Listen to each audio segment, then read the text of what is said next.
Assalamu alaikum wa rahmatullahi wa barakatuhu. Alhamdulillah, alhamdulillahi rabbil alameen. Allahumma salli wa sallim ala nabiyyina Muhammad. Rabbi shrah li sadri wa yassir li amri wa halul uqdatam min lisani yafqahu qawli.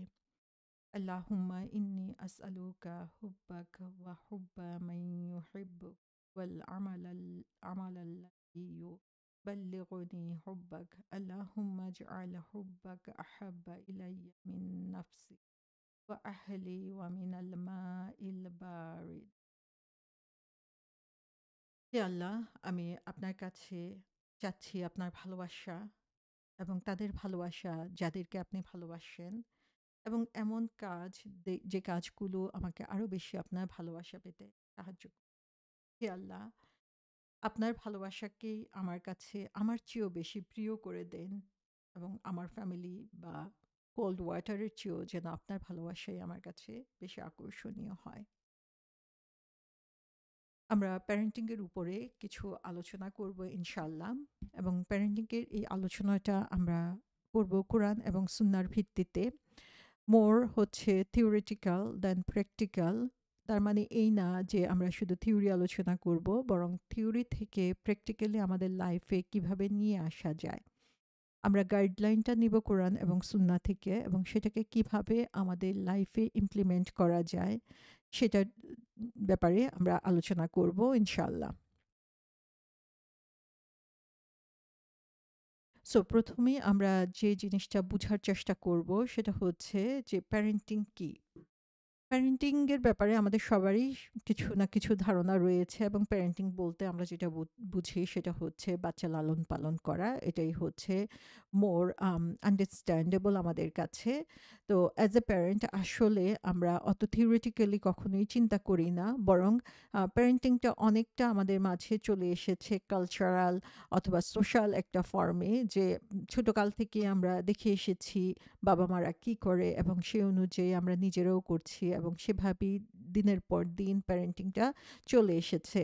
So আমি personally নিজের কথা বলবো, আমি যখন মম হয়েছি তখন আসলে parenting যে শেখার মতো বিষয় বা প্যারেন্টিং যে শিখতে হবে সেটাও যে আমাদের জানা প্রয়োজন সেটা আমার জানা ছিল না, বরং আমার বাবা মা কি করেছেন, আমার আত্মীয়স্বজনরা কি করেছে সেগুলো দেখে দেখেই প্যারেন্টিং সম্পর্কে জেনেছি এবং সেভাবেই প্যারেন্টিং করেছি। কিন্তু যত দিন যায় ততই আমরা বুঝতে পারছি যে আসলে মা-বাবা হওয়ার আগেই আমাদের মা-বাবা হওয়ার যে দায়িত্ব, যেই রেসপন্সিবিলিটি আমাদের জন্য রয়েছে সেটাও নার্চারিং করার দরকার রয়েছে।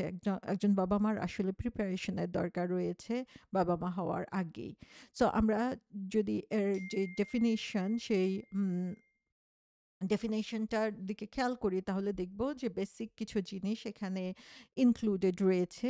যেমন ফার্স্ট অফ অল আমরা দেখি যে প্যারেন্টিং জিনিসটা কি। প্যারেন্টিংটা হচ্ছে বাচ্চার জন্ম থেকে শুরু করে তার অ্যাডাল্টহুড পর্যন্ত, বাচ্চা যতদিন পর্যন্ত না স্বাবলম্বী হচ্ছে ততদিন পর্যন্ত তাকে রেইজ করাটাকেই হচ্ছে প্যারেন্টিং বলা হয়ে থাকে। সো এটা মেইনলি প্যারেন্টিং বলতে আমরা জন্ম থেকে বাচ্চা স্বাবলম্বী হওয়া পর্যন্ত বুঝি। কিন্তু তার মানে এই না যে বাচ্চা স্বাবলম্বী হয়ে গেলে তখন প্যারেন্টের আর কোনো কাজ থাকে না, বরং প্যারেন্টের রেসপন্সিবিলিটি চলে যায় কিন্তু প্যারেন্টিং এর রোলটা তখনও থেকে যায় এবং সেখান থেকে তার তখনও কিছু করণীয় তার তখনও থাকে। সেকেন্ড যে জিনিসটা এখানে সেটা হচ্ছে যে বাচ্চাকে তার জন্মের পর থেকে প্রতিটা স্টেজে বেড়ে ওঠার জন্য যা দরকার সেটাকে প্রোভাইড করাও হচ্ছে প্যারেন্টিং। তো একটা বাচ্চা যখন জন্ম হলো স্বাভাবিকভাবেই ন্যাচারালি কিছু জিনিস তার প্রয়োজন, সেটা যেমন তাকে দিতে হবে, তার সাথে সাথে গুড প্যারেন্টিং এর সাইন হচ্ছে বাচ্চা বড় হওয়ার সাথে সাথে তার আরও কি প্রয়োজন রয়েছে সেগুলোর প্রতি খেয়াল করা এবং একেকটি স্টেজে থেকে আরেকটি স্টেজ আসলে অনেক ডিফারেন্ট। একটা বাচ্চা যখন ইনফ্যান্ট অবস্থায় থাকছে তখন তার জন্য যে রেসপন্সিবিলিটি, বাচ্চা যখন একটু বড় হচ্ছে হাঁটা চলা করতে শিখছে তখন তার প্রতি রেসপন্সিবিলিটি হচ্ছে ডিফারেন্ট। বাচ্চা যখন একটু বুঝতে শিখছে সেটা আরও ডিফারেন্ট। বাচ্চা যখন স্কুলে যাচ্ছে, বাচ্চা যখন ইউনিভার্সিটিতে যাচ্ছে, প্রতিটা স্টেজেরই হচ্ছে ডিফারেন্ট স্টাইল রয়েছে, ডিফারেন্ট রেসপন্সিবিলিটি রয়েছে। ৩ বছরের বাচ্চার জন্য যেমন কিছু নিয়ম রয়েছে যেগুলো ফলো করা উচিত। ৩ থেকে ৭ বছরের জন্য আরো কিছু নিয়ম রয়েছে। ৭ থেকে ১৩ বছরের জন্য আরো কিছু নিয়ম রয়েছে। সো এরকমভাবে ডিফারেন্ট স্টেজে সেই স্টেজ অনুযায়ী তাদের প্রয়োজনীয় জিনিস প্রোভাইড করাটাই হচ্ছে প্যারেন্টিং। তার যে জিনিসটা সেটা হচ্ছে বাচ্চার নার্চারিং এর জন্য, বাচ্চার যত্নের জন্য আমাদের যা কিছু করা প্রয়োজন সেটাও হচ্ছে প্যারেন্টিং।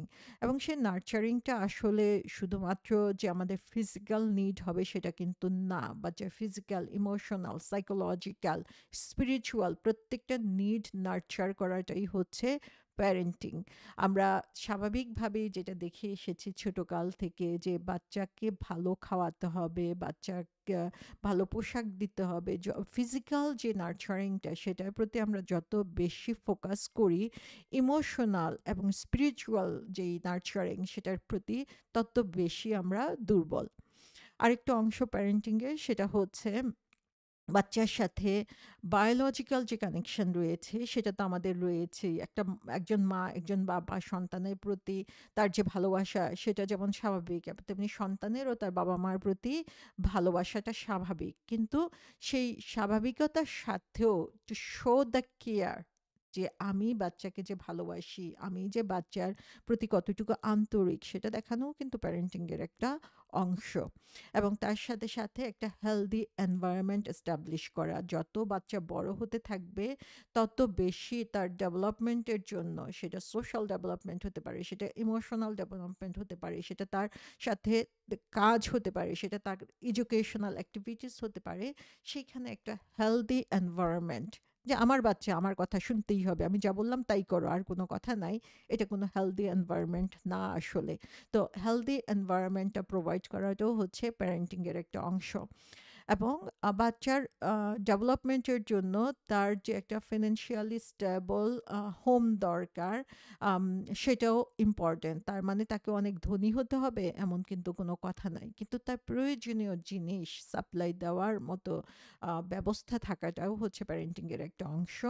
এবং বাচ্চার ডেভেলপমেন্টের সাথে সাথে তার যেই ডিমান্ড, তার যে চেঞ্জ সেটার সাথে অ্যাডজাস্ট করে তার রেসপন্সিবিলিটি এবং তার প্রয়োজন পূরণ করাটাও হচ্ছে প্যারেন্টিং এর একটা অংশ।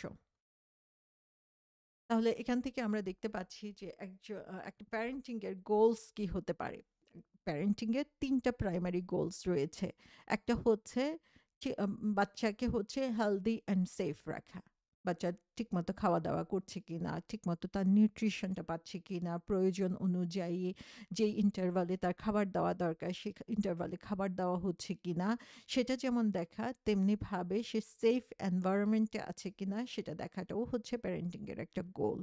সেকেন্ড যে জিনিসটা সেটা হচ্ছে যে বাচ্চাকে স্বাবলম্বী হওয়ার জন্য, তার অ্যাডাল্টহুডে পৌঁছার জন্য যেভাবে তাকে প্রস্তুত করা দরকার সেভাবে প্রস্তুত করা।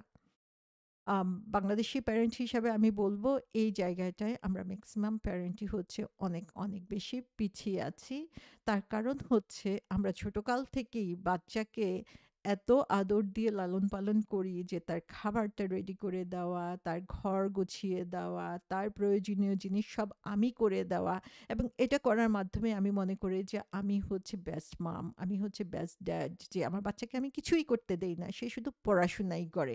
তাদের একাডেমিক এক্সেলেন্স যদি থাকে তাহলে অন্য কোনো কিছুর দিকেই আমরা খেয়াল দেওয়ার প্রয়োজন মনে করি না।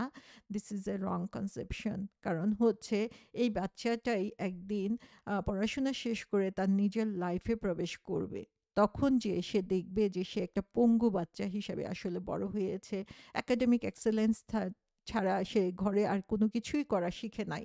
তার নিজের খাবার রান্না করতে শিখবে না, তার ঘর গোছাতে শিখবে না, তার ফিনান্সিয়াল যেই রেসপন্সিবিলিটি সেটা মেনটেন করতে শিখবে না।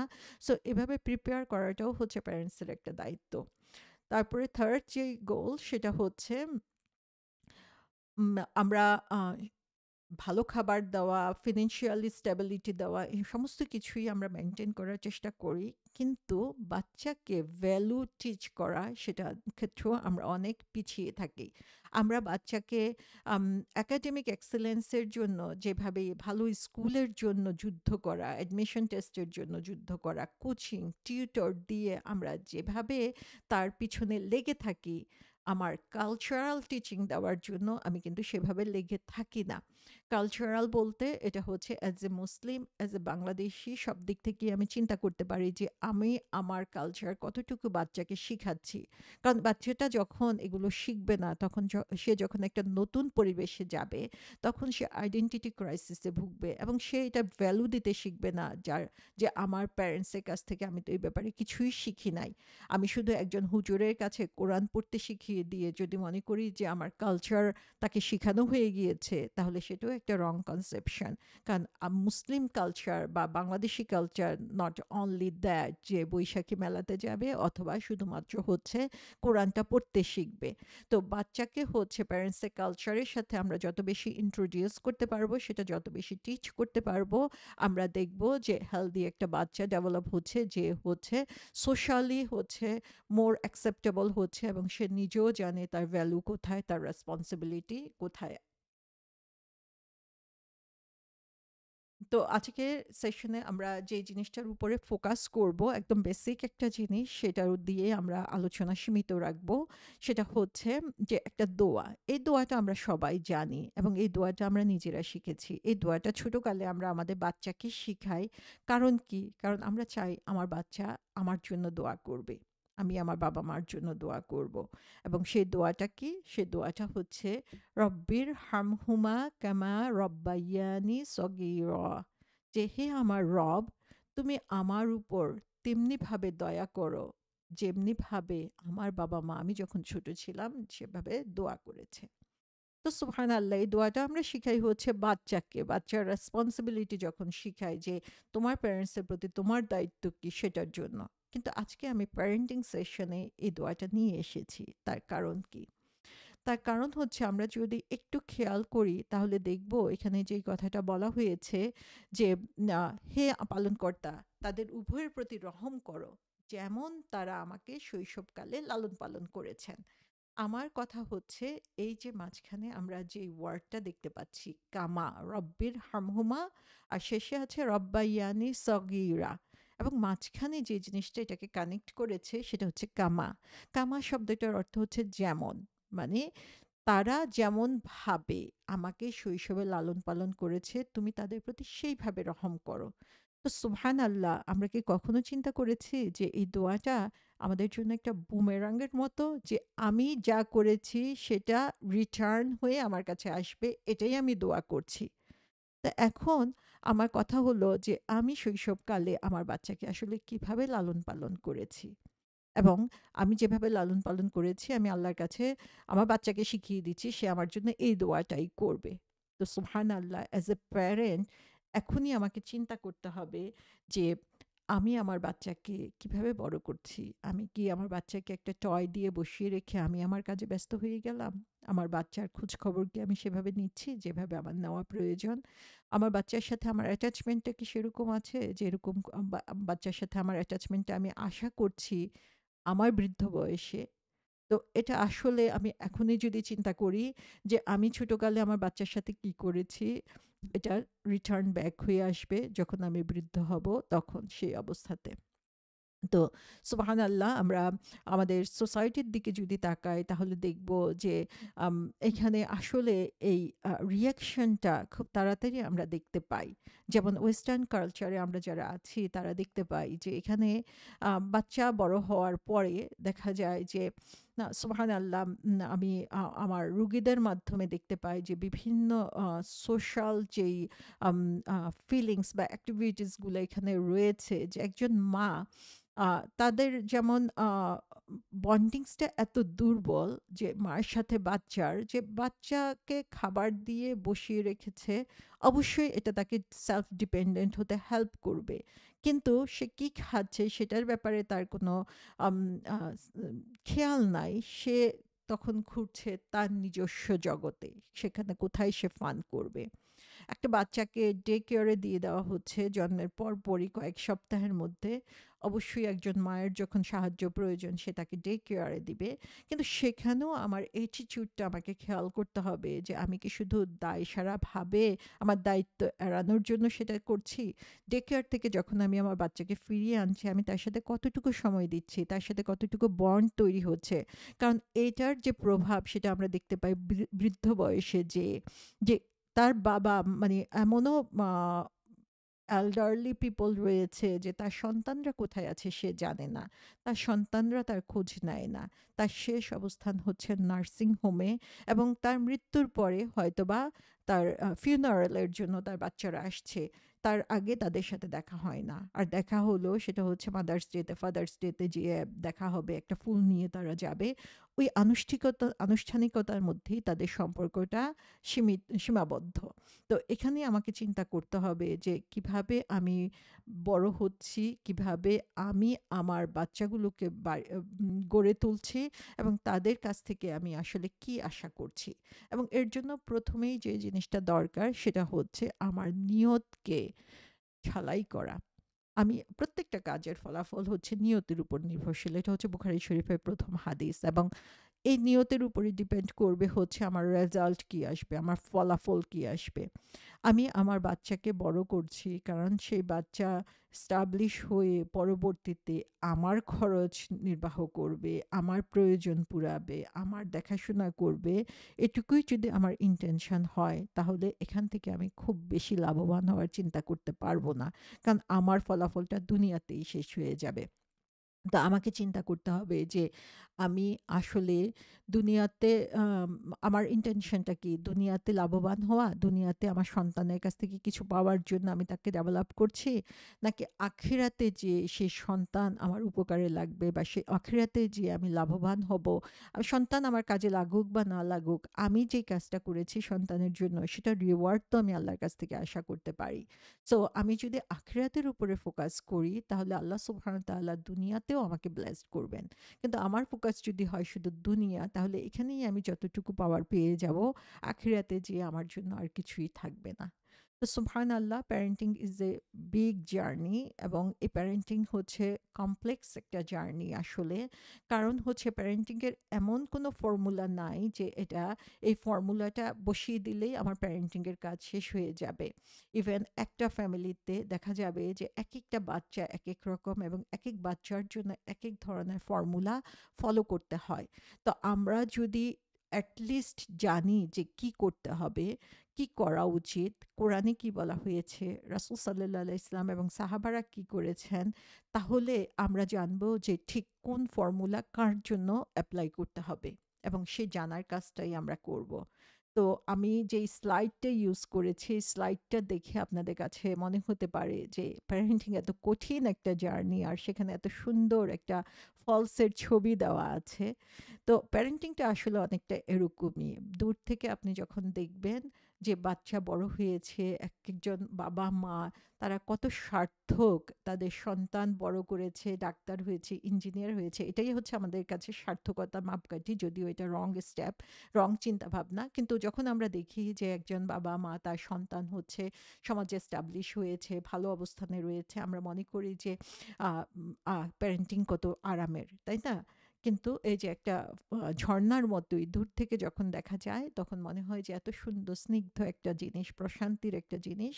কিন্তু এই ঝর্ণাটাকেই অনেক, অনেক রাস্তা পাড়ি দিয়ে তারপরে এই অবস্থায় আসতে হয়েছে। সেই রাস্তাটা আমাদের পাড়ি দিতে হবে এবং যত সাকসেসফুলি আমরা এই রাস্তাটা পাড়ি দিতে পারবো, তত বেশি স্নিগ্ধতা আসবে আমাদের জীবনে।